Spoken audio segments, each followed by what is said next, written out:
আল্লাহর নবী তবুকের যুদ্ধে রওনা করবেন, সাহাবীদেরকে ডাক দিলেন। সাহাবীরা সবাই প্রস্তুতি নিয়ে ফেলল।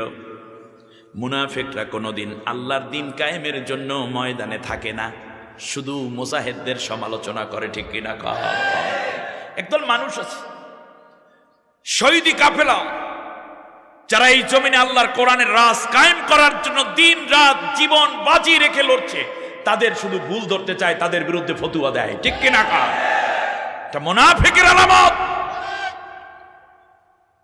হাজারটা মামলা, ঘর বাড়ি ছাড়া, সন্তান কবে মায়ের কাছ থেকে বিদায় নিয়ে গেছে, ঈদ আসে সন্তান আসে না, স্বামী চলে গেছে, কিডন্যাপ হয়ে গেছে, পরবর্তীতে আসবে এরকম কোনো আলামত নেই। আর নিজের বাড়িতে নিজের ঘরে শুধু থাকতে পারে না, এটাই নয়, বরং ঈদের দিনে মায়ের সাথে, বৃদ্ধা মায়ের সাথে একটু দেখা করতে আসবে, এই সুযোগটুকু পর্যন্ত নাই। এমনকি বাবার জানাজায় পর্যন্ত আসতে পারে না, মামলা দিয়ে এমন ভাবে রেখেছে, ঠিক কিনা?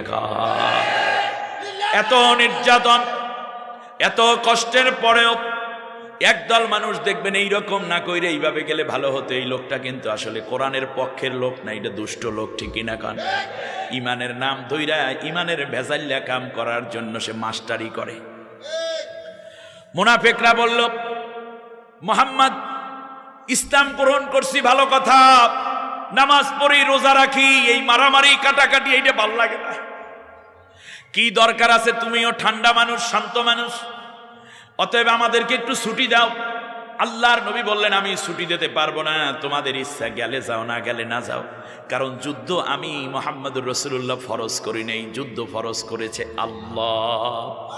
যে আল্লাহ নামাজ ফরজ করেছেন সেই আল্লাহই যুদ্ধ, সেই আল্লাহ ইসলামী হুকুমত কায়েমের আন্দোলনকে মানজিল মকসুদে পৌঁছানোর চেষ্টা তথা মুজাহিদাকে, জিহাদকে আল্লাহই ফরজ করেছেন। আমি আল্লাহর আদেশকে অমান্য করতে পারবো না, তোমরা গেলে যাও, না গেলে না যাও। ইমানদার বান্দা সাহাবীরা হাজির হয়ে গেছে, কিন্তু মুনাফিকদের এই 20 বায়ুর মধ্যে পড়ে গেছে তিনজন জলিলুল কদর সাহাবী, কাব বিন মালিক, হেলাল ইবনে উমাইয়া, মারারা ইবনে রাবি। সুবহানাল্লাহ বলেন। আল্লাহর রাসূল এই যুদ্ধে বিজয় অর্জন করলেন। সংক্ষিপ্ত ঘটনা বলি, আল্লাহর রাসূল এই যুদ্ধে বিজয় অর্জন করলেন। মসজিদে নববীর সামনে আল্লাহর নবী গনিমতের মালামাল নিয়ে হাজির। সুবহানাল্লাহ বলেন। মুনাফিকরা যুদ্ধে না গেলেও গনিমতের মাল পাওয়ার জন্য হাজির হয়ে যেত। আল্লাহর নবীর এই তিনজন সাহাবীও হাজির। আল্লাহর রাসূল সাল্লাল্লাহু আলাইহি ওয়াসাল্লাম শুনতে পাইলেন কাব বিন মালিক, হেলাল ইবনে উমাইয়া, মারারা ইবনে রবি, তিনজন এসে আল্লাহর রাসূলকে বলতেছেন, ইয়া রাসূলুল্লাহ, আমরা যে যাই নাই এটা আমাদের কোনো দোষের কারণে না, আমাদের কোনো অজুহাত ছিল না, মুনাফিকরা আমাদেরকে ভিন্নভাবে বুঝাইছে, এই জন্য আমরা যাই নাই, ওদের ওয়াসওয়াসায় পড়ে গেছি, ওদের ওয়াসওয়াসায় পড়ে গেছি, যার কারণে আমরা আল্লাহর দিন প্রতিষ্ঠার জন্য বাতিলের মোকাবেলায় লড়াইতে যাই নাই, আমাদেরকে মাফ করে দেন। খুব ঠান্ডা মাথায় কথা শুনতে হবে।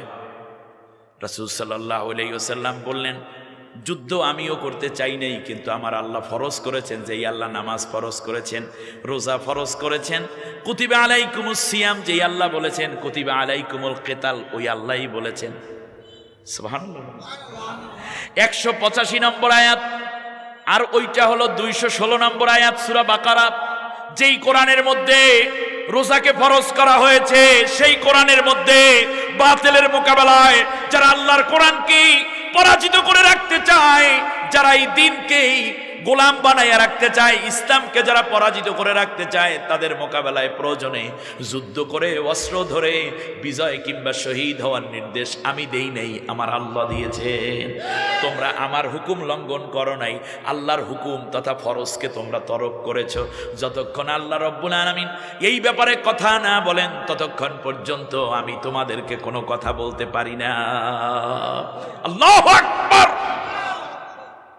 জলিলুল কদর সাহাবী তিনজন সাহাবী কিছু না বলি আলাদা হয়ে গেলেন। আল্লাহর নবী বললেন, তোমরা এই মজলিস থেকে চলে যাও। কয়জনকে? যারা এই রকম বাগাওয়াতি করেছে, মুনাফিকি করেছে, তাদের ব্যাপারে নবী কথা বলছেন না, কিন্তু কথা বলছেন যাদের অনুভূতি আছে, যারা বুঝতে পেরেছে কাব বিন মালিক, হেলাল ইবনে উমাইয়া, মারারা ইবনে রাবি রাদিয়াল্লাহু আনহুম, তাদের নামাজ ছিল, রোজা ছিল, তাকওয়া ছিল। তারা এর আগে অন্যান্য যুদ্ধেও অংশগ্রহণ করেছে, নবীর পূর্ণ অনুসারী। কিন্তু দেখতেছে এই তবুকের যুদ্ধে অংশগ্রহণ না করার ফলে আমার নামাজও বাতিল হয়ে যাচ্ছে, রোজাও বাতিল হয়ে যাচ্ছে, তাহাজ্জুদ বাতিল হয়ে যাচ্ছে, বড় জামা বাতিল হয়ে যাচ্ছে, পাগড়ি বাতিল হয়ে যাচ্ছে, জিকির বাতিল হয়ে যাচ্ছে, আমি জাহান্নামী হয়ে যাচ্ছি। এই জাহান্নাম থেকে কেমনে বাঁচবো? এই জন্য নবীর কাছে এসে বাঁচার রাস্তা তালাশ করতেছে। বেশি বুঝছেন না, যেহেতু আমার আলোচ্য বিষয় ওই দিকে আজকে আমি যাব না, কিন্তু কোনোদিন সুযোগ থাকলে প্রয়োজনে এই প্রসঙ্গে আবার বলবো। আজকের শুধু এতটুকু বুঝি, আল্লাহর নবীর 3 সাহাবী বুঝলেন যে যদি শুধু নামাজ এবং রোজা, হজ আর যাকাত দিয়ে জান্নাতে যাওয়া যাইতো, তাহলে আল্লাহর নবীর কাছে মাপ চাইতে তারা আসতো না। তারা বুঝতে পেরেছে সব বাতিল হয়ে যাবে। একামতে দ্বীনের এই কাজকে তারা দাবি বুঝতে পেরেছেন, এর স্পিরিট বুঝতে পেরেছেন, বাস্তবতা উপলব্ধি করতে পেরেছেন। আপনি একামতে দ্বীনের কাজ তো করেনই না, বরং যারা শহীদি কাফেলা তাদের বিরুদ্ধে ফতোয়া দেন। আর একদল নামধারী মোমেন, আপনি তো আল্লাহর জমিনে আল্লাহর কোরআনের রাজ কায়েমের কাজ করেনই না, বরং যারা করে আপনি তাদেরকে হত্যা করেন, তাদেরকে জেল দেন, তাদের উপর নির্যাতন করে। আপনার মধ্যে আর আবু জেল, ফিরাউন, নমরুদের মধ্যে কোনো পার্থক্য নয়।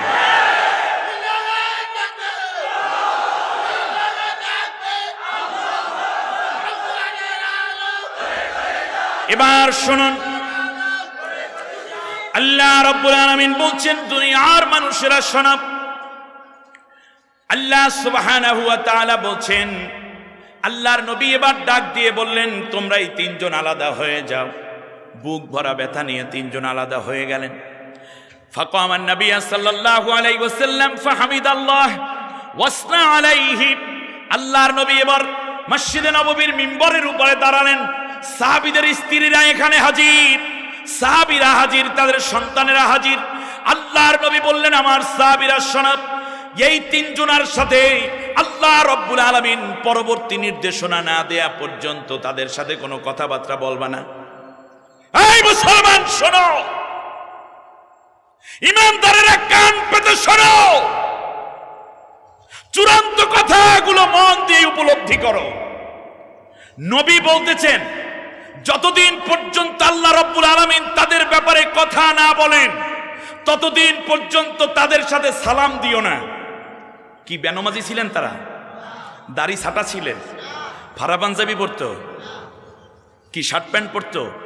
রোজা তরককারী ছিলেন? না, সব ছিল। শুধুমাত্র একটি যুদ্ধে যায় নাই, মাত্র একটি যুদ্ধে অংশগ্রহণ করেন। নবী বলছেন, এদের সাথে তোমাদের সালামও দেবা না, কথাও বলবা না, লেনদেন করবা না। 3 জন সাহাবী। কাবের স্ত্রী সেখানে, 3টা বাচ্চা, বড় বাচ্চার বয়স 13 বছর, দ্বিতীয় ছেলের বয়স 7 বছর, পরেরটার বয়স 4 বছর।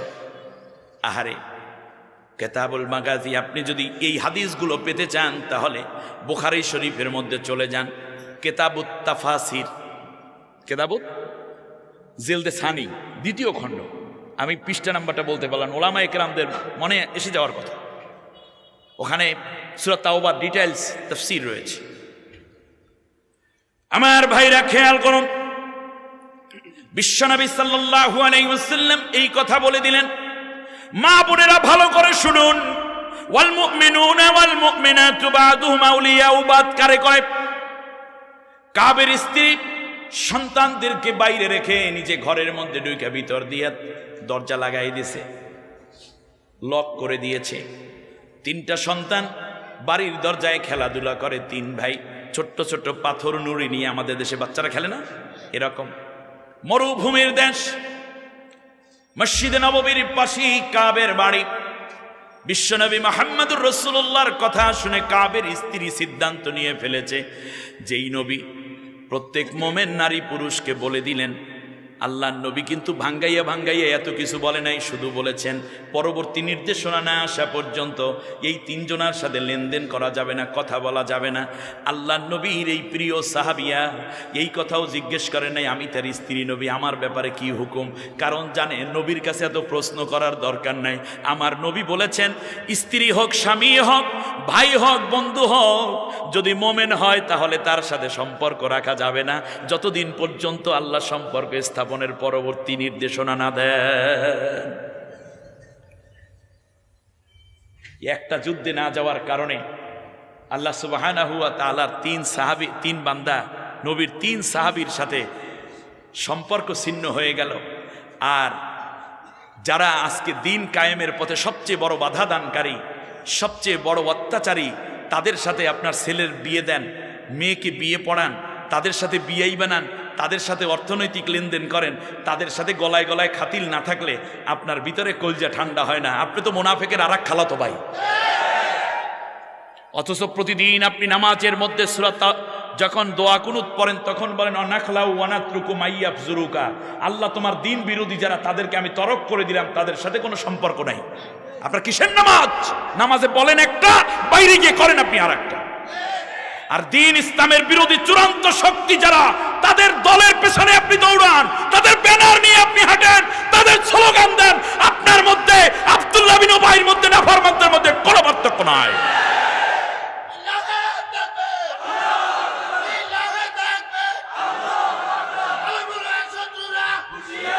আল্লাহ রাব্বুল আলামিনের হাবিব ঘোষণা করে দিলেন। কাব আস্তে আস্তে করে বাড়িতে চলে গেল, গিয়ে দরজার মধ্যে নক করেছে। দরজা তো লক আপ করা। ভেতর থেকে স্ত্রী বললেন, প্রাণের স্বামী, দীর্ঘ 21টা বছর পর্যন্ত আপনার সাথে ঘর করলাম, কিন্তু এখন আর নবীর পরবর্তী নির্দেশনা ছাড়া আপনার সাথে আমার কোনো সম্পর্ক স্থাপিত হবে না। 3টা সন্তান আল্লাহ আপনার ঔরস থেকে দিয়েছেন।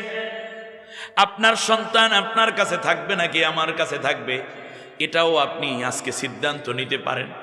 তার কারণ আল্লাহ নবী বলেছেন আপনার সাথে কোনো ইমানদারের কথাবার্তা হবে না, লেনদেন হবে না। এই কথা আপনি জানেন না, শুধু জানানোর জন্য আমি আপনাকে বললাম। এই কথাটুকু শুধু রাখলাম বলার জন্য, জানানোর জন্য, নোটিশটা পড়ে শোনাইয়া দিলাম। আপনি ইচ্ছে করলে আপনার ঘরের মধ্যে আপনি প্রবেশ করতে পারেন। এটা আপনার ঘর, আপনি যদি এই ঘরের মধ্যে প্রবেশ করেন পিছনের দরজা দিয়ে আমি আমার বাবার বাড়ি চলে যাব। তার কারণ নবী যার সাথে সম্পর্ক ছিন্ন করতে বলেছেন, আমি তার সাথে সম্পর্ক রাইখা নিজের ইমানদারে খুয়াইয়া জাহান্নামী হতে পারবো না। ইসলাম বোঝো।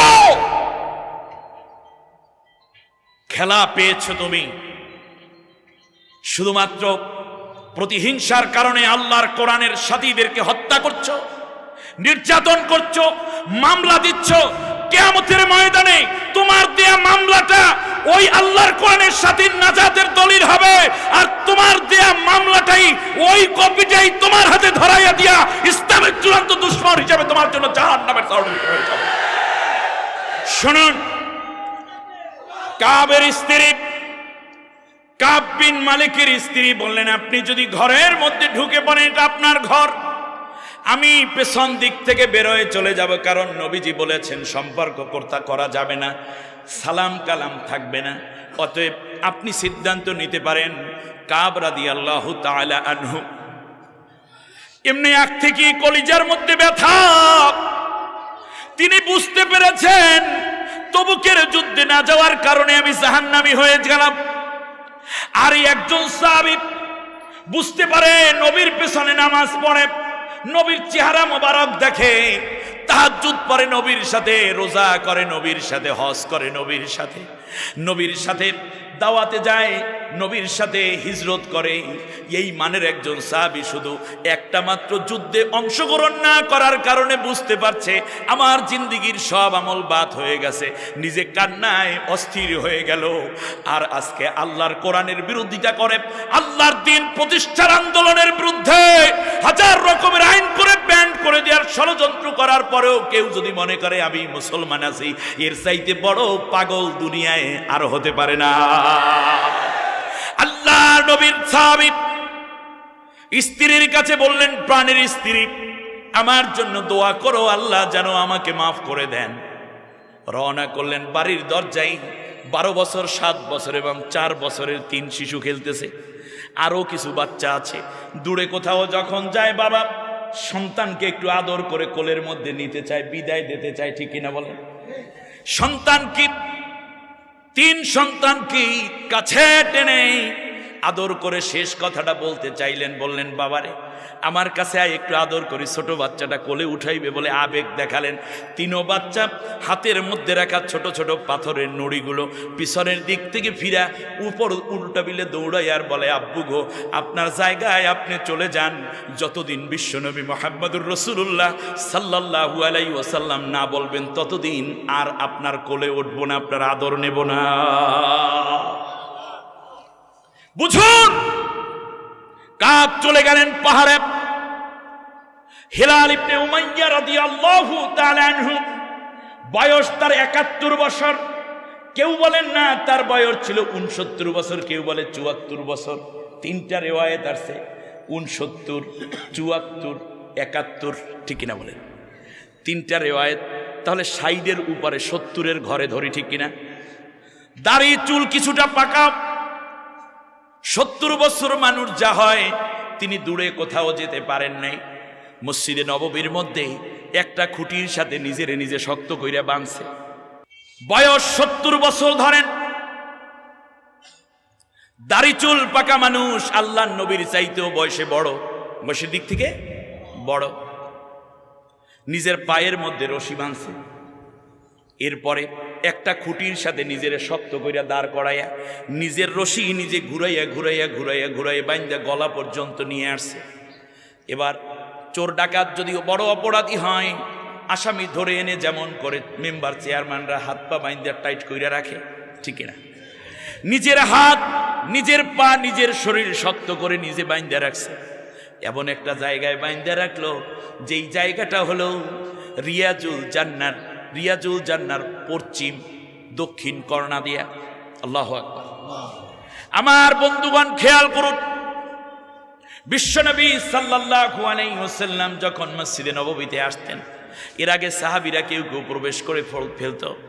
আরে যখনই হিলাল ইবনে উমাইয়া তাদেরকে সালাম দিত, সাথে সাথে সাহাবীরা অন্যদিকে মুখ ফিরাইয়া নিয়ে যাইত, কারণ নবীজি বলেছেন এর সাথে কোনো সম্পর্ক রাখা।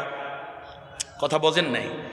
অথচ আছে কোথায়? সে মসজিদে নববীতে, রিয়াজুল জান্নার মধ্যে। আমার কথা বুঝতে হবে আপনাদের। বয়স কত? 70। আল্লাহর নবী এই মসজিদে যখন প্রবেশ করতেন, নবী হাজার কষ্টের মধ্যেও মুস্কি হাসতেন। এটা ছিল নবীর একেবারেই তবিয়ত, আখলাক। কিন্তু হিলাল ইবনে উমাইয়া যখন আল্লাহর নবীর দিকে তাকাইয়া সালাম দিতেন, আল্লাহর নবী মুখটা আন্দার কইরা কালো হয়ে যেত, নবী মলিন হয়ে যেত। নবীর চেহারা মাথা নিচু করে ইমামের জায়গায় দাঁড়াইয়া নামাজ আদায় করতেন। হিলাল ইবনে উমাইয়ার সাথে নবীর সালামের জবাবও দিতেন না। তার কারণ যুদ্ধের ময়দানে যায় নাই, একটা মুনাফিকির খাতারে এখনো নাম আছে, তার একটা অপরাধ আছে। তাহলে একটা যুদ্ধে না যাওয়ার অপরাধে আল্লাহর নবী তার থেকে সালাম বন্ধ করে দিলেন। সালাম দিলে সালামের জবাব দেওয়া ওয়াজিব, নবী বুঝি জানে না? কিন্তু আল্লাহ রাব্বুল আলামিনের দ্বীন প্রতিষ্ঠার আন্দোলনে স্বতঃস্ফূর্ত অংশগ্রহণ যদি না করা হলো মুনাফিক, ইন্নাল মুনাফিকিনা লাকাযিবুন, মুনাফিকরা হইল চরম মিথ্যাবাদী। ইন্নাল মুনাফিকিনা ফিদ-দারকিল আসফালি মিনান নার, মুনাফিকরা যাবে জাহান্নামে। আল্লাহর নবীকে আল্লাহ রাব্বুল আলামিন বলে দিলেন, ওয়ালা তুসাল্লি আলা আহাদিম মিনহুম মাতা আবাদা, কোনদিন তুমি মুনাফিকের জানাজা পড়তে যাবা না। ওয়ালা তাকুম আলা কবরিহি, কোনদিন এদের কবর জিয়ারত করতেও যাবা না। একটা যুদ্ধে শুধু অংশগ্রহণ করে নাই, বিরোধিতা করে নাই। শুধু অংশগ্রহণ করে নাই, কিন্তু বিরোধিতা তো আর করে নাই নাকি? ষড়যন্ত্র করছে কিছু না, বলছে ভাই যাব না। মুনাফিকদের কথার তালে পড়ে বলল আমি যাব না। শুধু না যাওয়ার অপরাধে ঘর ছাড়া হলো, বাড়ি ছাড়া হলো নিজের অপরাধকে নিজের সংশোধনের জন্য আল্লাহর কাছে কিভাবে ইস্তাহিয়াত পেশ করলেন। আল্লাহর নবী তার সালামের জবাব দেয় না, আল্লাহর নবী তার চেহারার দিকে ফিরে তাকান না, অথচ আপনি আল্লাহর দিন কায়েমের পথে শুধুমাত্র অনিয়া প্রকাশ করেন নাই, বরং যারা দিন কায়েম করে আপনি তাদেরকে হত্যা করে উল্লাস করেন, তারপরেও কোন মুমিনের সম্পর্ক ওই জালেমদের সাথে থাকতে পারে না। এবার শুনুন, হিলাল ইবনে উমাইয়া এমন ভাবে শক্ত করে বাঁধতো, আপনারা দেখবেন কোন জায়গায় যদি আপনার কোন রশি দিয়া শক্ত কইরা বাঁধে, দুই পাশ মোটা হয়ে যায়, রক্ত স্বাভাবিক চলাচল করতে পারে না। একটানা এইভাবে বাঁধতে বাঁধতে এমন হয়ে গেছে যে এই রশি এক জায়গা দিয়ে বারবার যাওয়ার কারণে ওখানে ক্ষত হয়ে গেছে, ইনফেকশন হয়ে গেছে, কখনো কখনো রক্ত বের হয়, পুজ বের হওয়া শুরু হয়ে গেছে। কিন্তু হিলাল ইবনে উমাইয়া চায় জান্নাতি মানুষ হয়ে যেতে। আরে জীবনের কি দাম থাকবে যদি আল্লাহর কাছে যদি জান্নাত না পাই? আল্লাহ গো, তুমি যদি আমার এই কষ্ট দেখা, আমার উপরে আমার যেই প্রতিশোধ এইগুলা দেখা যদি তোমার একটু দয়া হয়ে যায়, তাহলে আমি হিলাল মাপ পেয়ে যাব, আমি জান্নাতি হয়ে যাব। আরে আমরা মনে করি একটু চুরি করছিলাম, একটা মিথ্যা কথা বলেছি, নামাজ তরক করেছি, এই কারণে পীরের হাতের হাত লাগায় কিংবা তাবলীগ জামাতে চলে যায়, অথবা তাহাজ্জুদ নামাজ পড়া কান্দে, এইগুলা কান্না করা ভালো, কোনো অসুবিধা নাই। কিন্তু আল্লাহর কোরআনের রাজ কায়েমের জন্য বাতিলের মোকাবেলায় আন্দোলন করতে হবে, এই চিন্তা আপনার মাথার ভিতরে নাই। অতএব মনে রাখবেন, হিলাল ইবনে উমাইয়া আপনার জন্য বড় উদাহরণ হয়ে আছে, ঠিক কিনা? হিলাল ইবনে উমাইয়া বুঝতেছে আমার সবকিছু বরবাদ হয়ে গেছে, কারণ আমি ইকামতে দ্বীন ইসলামে হুকুমত কায়েমের জন্য ময়দানে হাজির ছিলাম না, আমি কাপুরুষ, আমি বেঈমান হয়ে গেছি। সাথে সাথে হিলাল ইবনে উমাইয়া এইভাবেই কাঁদতেছে, রক্তগুলো রশির সাথে মাঝে মাঝে আসে। এরপরে আবার ওযু কইরা নামাজের মধ্যে দাঁড়ায়, নামাজ পড়া আবার নিজের হাত, নিজের পা, নিজের ঘাড় শক্ত কইরা নিজে বাঁধে, আল্লাহর কাছে কান্দে। মারারা ইবনে রবিও অনেক দূরে অবস্থান নিলেন, একটানা 50 দিন হয়ে গেল। আল্লাহ রাব্বুল আলামিন এইবার ডাক দিয়ে বললেন, ওয়া আলাস সালাসাতিল্লাযীনা খুল্লিফু হাত্তা ইযা দাকাত আলাইহিমুল আরদু বিমা রাহুবাত। আল্লাহ রাব্বুল আলামিন বলেন, আমি আমার বান্দা বান্দিকে মাফ করে দেই, আর ওই 3 জনকেও মাফ করে দিলাম। ওয়ালা সালাসাতিল্লাযীনা খুল্লিফু, ওই 3 জন, কাব বিন মালিক, হিলাল ইবনে উমাইয়া, মারারা ইবনে রবি, কয়জন? এই 3 জনকে মাফ করে দিলাম। আল্লাহর নবী, বিশ্ব নবী ফজরের নামাজের আগ মুহূর্তে তাহাজ্জুদ নামাজ শেষ করে নবী একটু বিশ্রামে যাইতেন, এটা নবীর সুন্নাত। কারণ হলো তাহাজ্জুদ এবং ফজরের মাঝখানে আল্লাহর নবী খানিকটা একটু তন্দ্রা নিতেন, এটা সুন্নাত। এমন সময় জিবরিল হাজির হয়ে আয়াত নিয়ে আসলেন, আল্লাহর নবী উঠলেন। আরে 3 জন সাহাবী মনের কষ্টে এইভাবে কাতরাচ্ছে, নবীর কি একটু মায়া লাগে না মনে করেন? অবশ্যই লাগে, কিন্তু নিষেধাজ্ঞা দিয়ে রাখছেন কে? আপনি ইকামতে দ্বীনের কর্মী, আপনি শপথের কর্মী, দুনিয়ার বৈষয়িক কারণে কিংবা জালেমের ভয়ের কারণে আপনি ইসলাম থেকে অনেক দূরে, আন্দোলন থেকে আপনি অনেক দূরে, আপনারে পাওয়া যায় না, আপনি কাজে লাগেন না। আবার মাঝে মাঝে আপনার দায়িত্বশীল কিংবা আপনার নেতা আপনারে খুঁজে পায় না বলে মনটা একটু খারাপ। মনে রাখবেন, ভিতরে ভিতরে তাহাজ্জুদে পইরা আপনার নেতা আপনার জন্য কান্দে, আল্লাহ আমার কর্মীগুলো যেন ইসলাম থেকে খারিজ হয়ে না যায়। আমার ভাই, আমার বোন, ভালো করে বুঝুন, আল্লাহর নবীর মনোকষ্ট কিন্তু ওনাদেরকে তো বলতে পারবে না, কারণ আল্লাহর হুকুম ছাড়া এই জায়গায় কোনো হাত দেওয়ার সুযোগ নাই। এমন সময় আল্লাহর নবী কাব বিন মালিকের বাড়িতে চলে গেলেন। কাব বিন মালিকের বাড়িতে যাইয়া আল্লাহর নবী ডাক দেন, ও কাব, ও কাব, আল্লাহ রাব্বুল আলামিন তোমাকে সুসংবাদ দিয়েছেন। ও কাব, আল্লাহ তোমাকে তোমার জন্য ক্ষমার সংবাদ। কাবের স্ত্রী ঘরের ভেতর থেকে ডাক দেয়, তাড়াতাড়ি দরজা খুলে সামনে এসে সালাম দিয়ে বলল, ইয়া রাসূলুল্লাহ, আমারে মাফ করে দিবেন। আজ থেকে 50 দিন আগে আমার স্বামী কাব বাড়ি থেকে চলে গেছে, কোথায় গেছে আমি জানি না।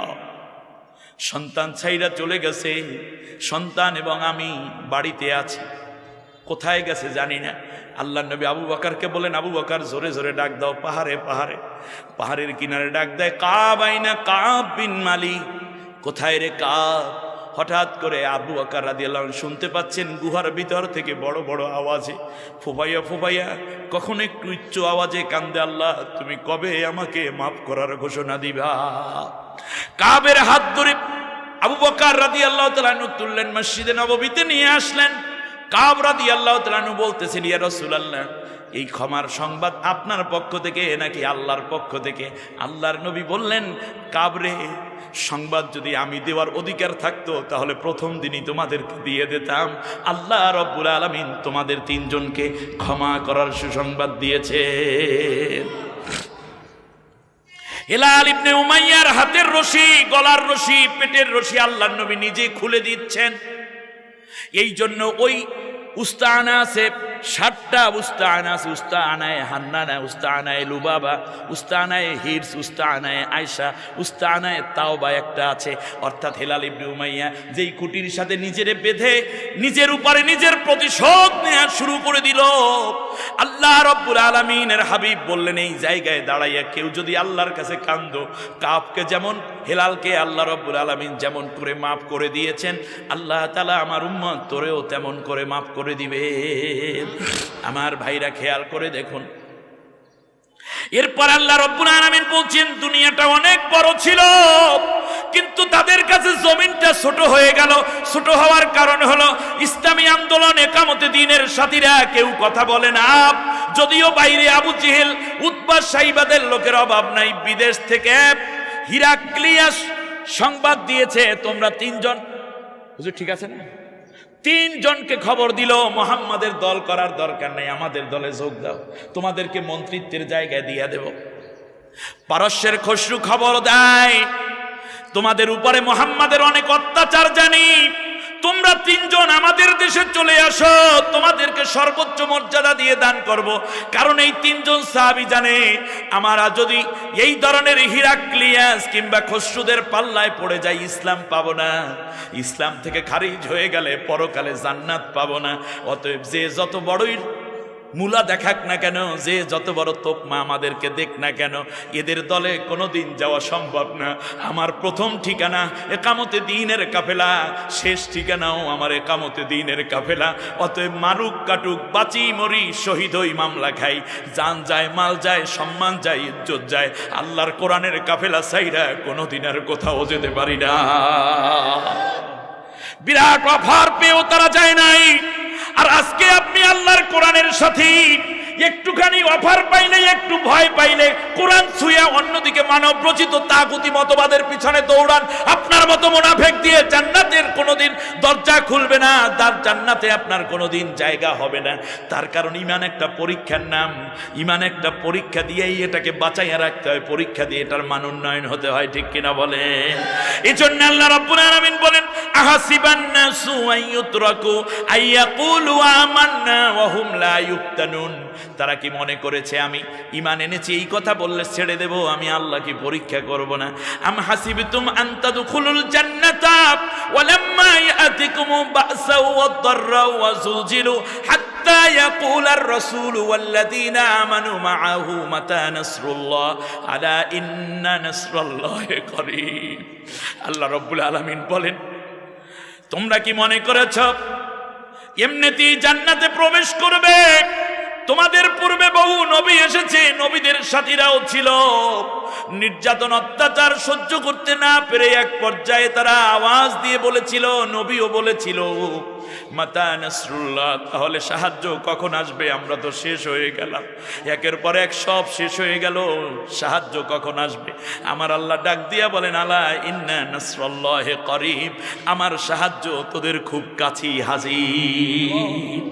অনুরিদু أنمن على الذين استضعفوا في الأرض ونجعلهم أئمة ونجعلهم الوارثين ونري فرعون وهامان ونمكن ونمكن لهم في الأرض ونري فرعون وهامان وجنودهما منهم ما كانوا يحذرون।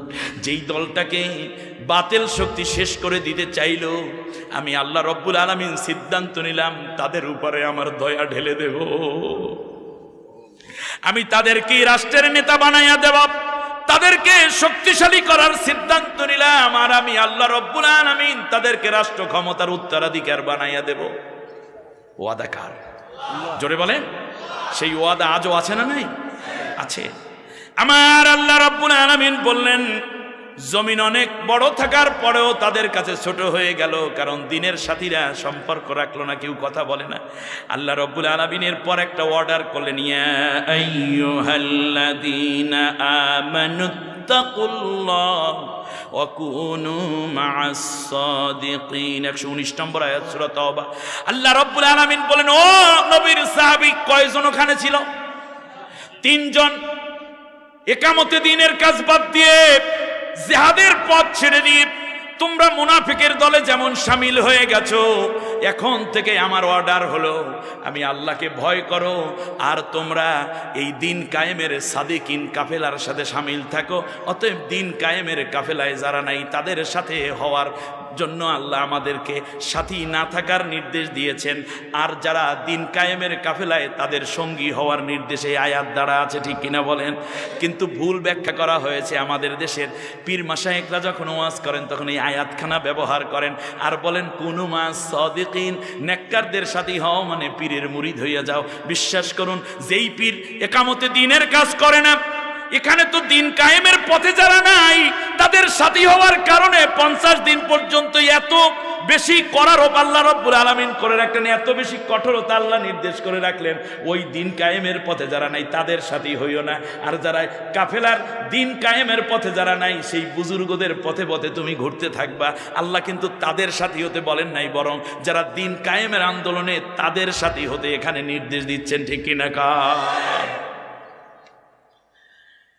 বন্ধুগণ, যেই জায়গাটিতে আমি আসছি, ইয়া আল্লাহ তাআলা বলছেন, আল মুমিনুনা ওয়াল মুমিনাতু বা'দুহুম আউলিয়াউ বা'দ। আরে বদরের যুদ্ধ, অহুদের যুদ্ধে আল্লাহ রাসূল সাল্লাল্লাহু আলাইহি ওয়াসাল্লাম বলছেন, আমার চারপাশে যখন তীর পাথর বৃষ্টির মতো আসতেছিল, আমি বেহুশ, তখন আমার চারপাশে আমি একজন রমণীকে দেখেছি, আমি শুধুমাত্র নুসাইবাকে দেখেছিলাম, যেই মহিলা আল্লাহর নবীকে সেভ করতে গিয়ে নিজের ডান হাতটা হারাইছে। সুবহানাল্লাহ। যে যুদ্ধের ময়দানেও নারী। আল্লাহ নবী সাল্লাল্লাহু আলাইহি ওয়াসাল্লাম প্রথম ওহী নিয়ে যখন আসলেন, যার কাছে তিনিও ছিলেন একজন নারী।